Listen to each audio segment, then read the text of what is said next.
Лидеры Германии, Франции, Мексики и многих других стран выразили обеспокоенность блокировкой Трампа в интернете.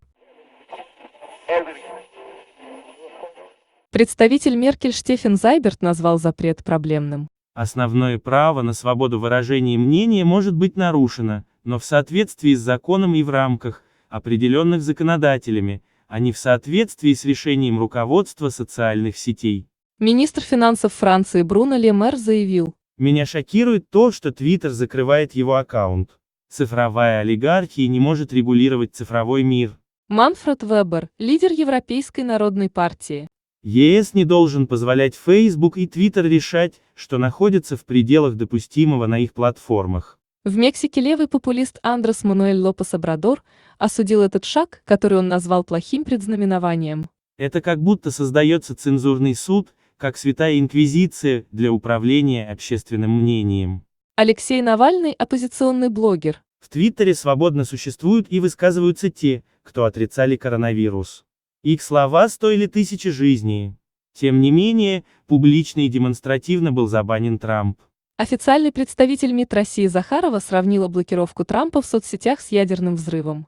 Она добавила, что «Не столь страшны разрушения, сколь последствия». Рамзан Кадыров, глава Чеченской республики. Теперь мы с Трампом в чем-то похожи. Если ранее он заблокировал меня в соцсетях, то сейчас Всевышний восстановил справедливость, и в итоге аккаунты мятежного Дональда Трампа тоже заблокированы. Тереза Рибейро, представитель ОБСЕ по вопросам свободы СМИ. Удаление президента США Трампа с нескольких социальных медиа-платформ затрагивает суть крайне важной дискуссии о роли этих платформ в свободе выражения.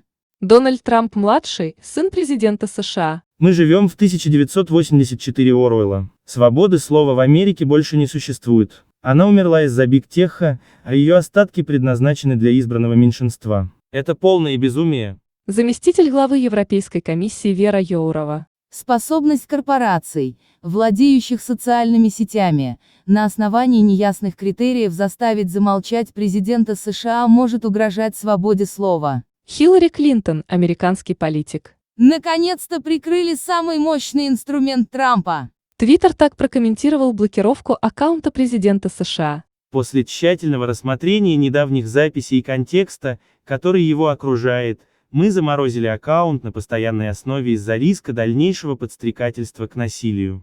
Блокировка аккаунта Трампа негативно отразилась на акциях Twitter, они упали на 10%. В зарубежных медиа блокировка аккаунтов Трампа в соцсетях вызывает дискуссии о регулировании технологических компаний. Раньше технологические компании уже контролировали аккаунты, приложения, однако теперь с президентом Трампом цензура вышла на новый уровень. Возможно, созданный прецедент станет аргументом для демократов, которые хотят регулировать биг-тех-компании. Также вероятен вариант создания и разделения медиа на республиканские и демократические.